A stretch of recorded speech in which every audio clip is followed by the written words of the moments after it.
SOP eco farming ini di tanaman perkebunan jambu mete Pak Wawan nih dari Pak Abdul Mahmud di NTT. Mohon jawabannya Pak Wawan. Ya, boleh saya bantu ya.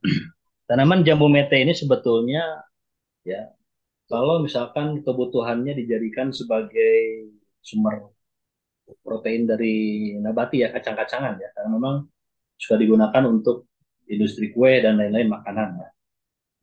Jadi jambu mete ini masuk ke komoditas mana dulu ya? Bisa masuk ke hortikultura bisa masuk ke perkebunan ya. Karena harus diolah dulu tadi kan syaratnya, karena harus diolah dulu. Aplikasinya bagaimana? Nah, jambu mete yang dibudidayakan ya, khusus untuk mendapatkan kacangnya ya atau bagian paling bawah dari buah jambu tersebut.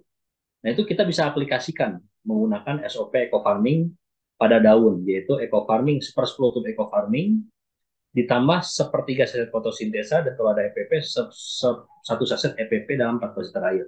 Semprotan ke daunnya, rutin 2 pekan sekali. Nah, itu tujuannya untuk apa? Kalau misalkan di situ sudah sedang terjadi water stressing, kekurangan air, itu 2-3 pekan pun akan keluar bunga untuk merangsang pembungaan, sehingga ini sebuah parameter bahwa setelah munculnya bunga nanti akan terjadi polinasi penyerbukan dan akan menjadi buah ya, nah, buah seperti itu.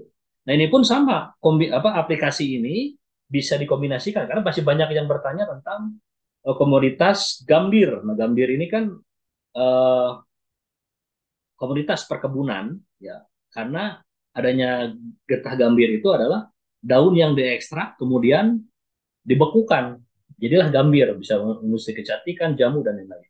Nah, itu pun sama aplikasinya eco farming, sepersepuluh eco farming ditambah sepertiga sel fotosintesa ditambah satu set eco flame protector, aplikasikan ke daun rutin 2 pekan sekali. Ini pun bisa digunakan untuk bayam, untuk kangkung, apapun saja. Karena secara prinsip dosis yang kita gunakan ini adalah dosis untuk tanaman padi bisa digunakan untuk apapun saja, baik tanaman keras, tanaman berbuah tahunan ataupun tanaman lunak ya, misalkan hortikultura berupa sayuran daun yang umurnya cuma 21 hari misalkan kangkung bayam tidak akan ada masalah ya. Jadi itu intinya SOP eco farming ini bisa digunakan untuk setiap komunitas tanaman apapun saja.